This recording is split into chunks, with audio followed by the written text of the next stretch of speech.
Often there's so much going on in life that it can be really quite difficult and challenging to figure out what's important for you in the moment, because everything is kind of important from one perspective or another.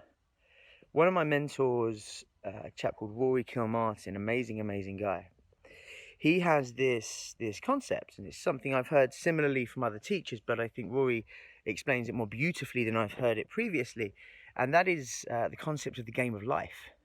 Now, this is the concept essentially says that there are many different games you can play in life, but only three of them are mandatory, and you have to play them. So we can choose to play the career game, we can choose to play the parenting game, we can choose to play the try to be a millionaire game, we can choose to play these games. But there are three which we all have to play. The first one is the health game, because we all have a body. And having a body, we are faced with a binary equation. You either make time for health or you make time for sickness. It's as simple as that. The second mandatory game is the money game, because we live in a monetary system. And don't get me wrong, you could go off and live the life of a monk where you need no money, but that's a very small percentage of society that does that. And the third mandatory game in the game of life is the relationship game, because again, similar thing as you could disappear off somewhere, be a monk, and not see anyone, but for the vast majority of us, interacting with other human beings is just a thing that we have to do. Now, when you look at those three being the only mandatory ones, and then you start to identify, what other games am I playing? Am I playing the spirituality game? Am I playing the business building game? Am I playing, what other games am I playing? When you start to compartmentalize all of the different areas of your life where you invest this time, energy, and effort, when you compartmentalize them in this way, not only can you understand when you're doing very well in one of these areas or not too well, but you can also understand how to create synergy between them, so one drives on from the other and vice versa. Now, this is the power play.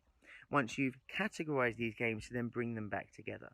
So I'm going to go a bit deeper now on these different games and on some quick wins that you can apply to ensure that for at least the three mandatory games of life, you're up to speed. So how can you start winning at the game of life, like right now?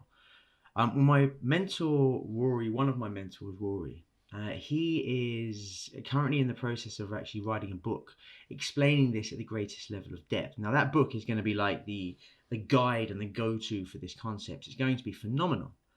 As I said, I've seen other coaches talk about this subject and teach this to their students, but none in a way so simple and so powerful and so eloquent as I've heard Rory.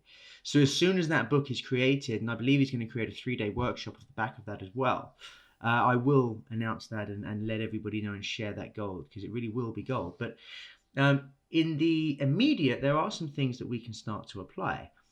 So the first advice I would give you is to have a look at the games you're currently playing.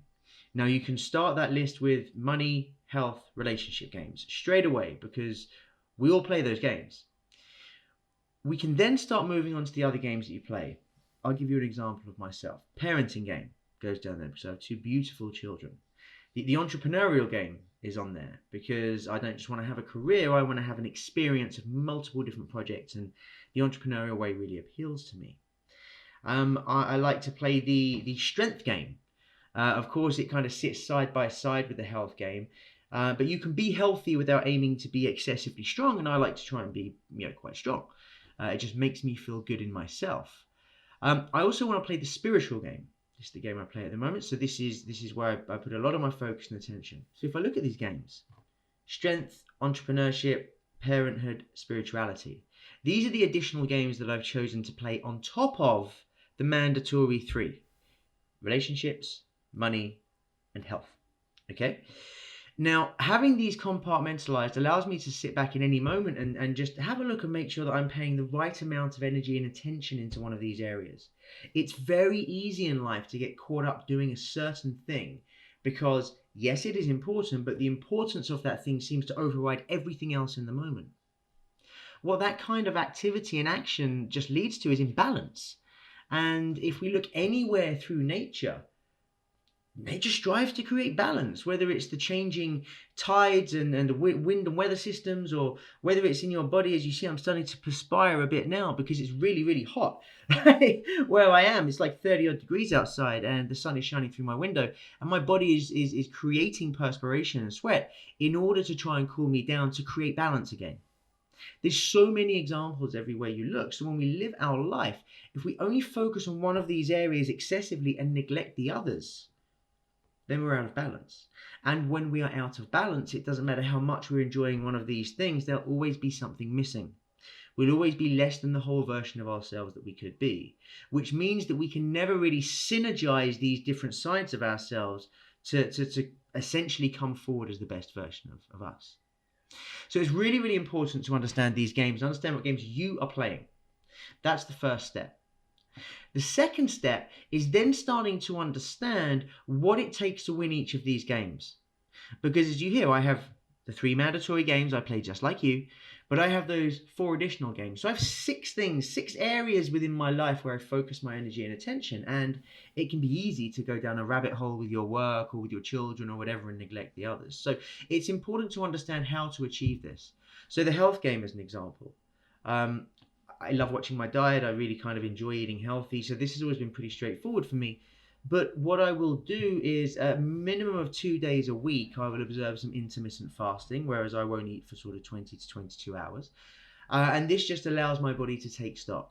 Okay, it allows my body to reset certain areas and it gives the immune system a nice little boost so it can wander around the body and start repairing rather than just preventing the attack of illness. Another thing that I do is we have a space downstairs where we have workout equipment, a little gym, if you will. And my partner and I, we go down there every single morning and we work out for at least 30 minutes. Now, again, if you don't have that space available, you could go for a walk, you could rebound. You know, we talked about morning routines in a previous video, and there's some advice there on how to get movement going. So to check into that if you're looking for it.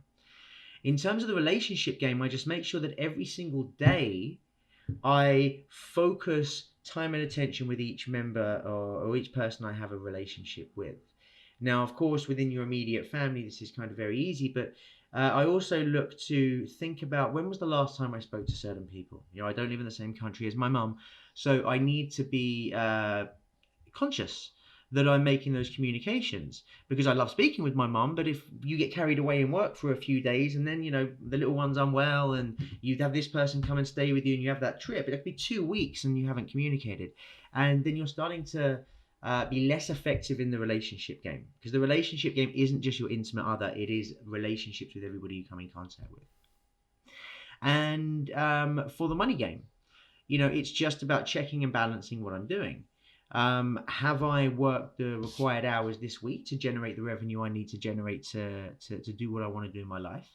Am I monitoring the household expenses? So every single month that I kind of pay bills, I'll just run through each of the expenses again and just check in and see whether it needs to be in that place. So whether I need to even spend it at all, or whether I can drive down the cost without losing any of the quality of what I'm getting.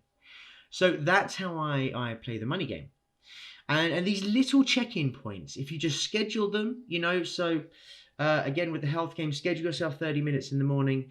Look to try and eat healthy. Remember, one of my mentors, Peter Sage, says, it's not where you visit, it's where you live. So it's okay to visit Pizza Hut once every now and then if you live in the gym.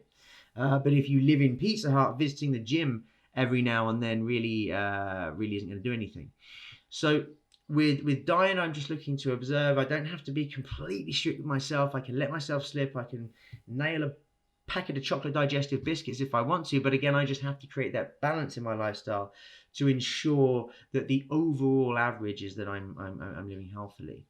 And of course, with the relationships, just really about creating that time every single day, 20, 30 minutes, where I have it assigned to just reach out and send a message or spend some time with somebody that I think I need to do. Maybe I haven't had a chance to do that as of yet. And so there's some easy tips on how to kind of get on top of this. I hope you understand the concepts a bit more now. If you want to reach out and ask me any questions, then please feel free to do so. But I just want to leave you with kind of my final view on this concept of the game of life. For me, it's possibly the simplest one. kind of model for this kind of thing that I've come up against, or come across, should I say. Because a lot of them are quite complex. But the beauty of this model is when you understand the way the game of life works in this context, it just simplifies everything. And for me, these are the best tools. Best tools are not the ones that are overly complicated and require you to pay through the nose to some guru to come and teach you how to apply it. No, no, no, no, no. The best ones for me are the ones that are absolutely simple. When you hear it, it feels like the elusive obvious. Oh, well, of course that's going to be that way. Of course it is. But how did I never think about this? Because it's one of those things that's instinctive. Yes, that is it. And this game of life concept really falls into that for me. So I hope this has been useful. As always, guys, pop some comments below or hit me up on my Facebook or my Instagram pages if you have any questions, or indeed if you want to request any kind of video in the future. Otherwise, I hope you have a fantastic Sunday, and I'll see you soon. Ciao for now.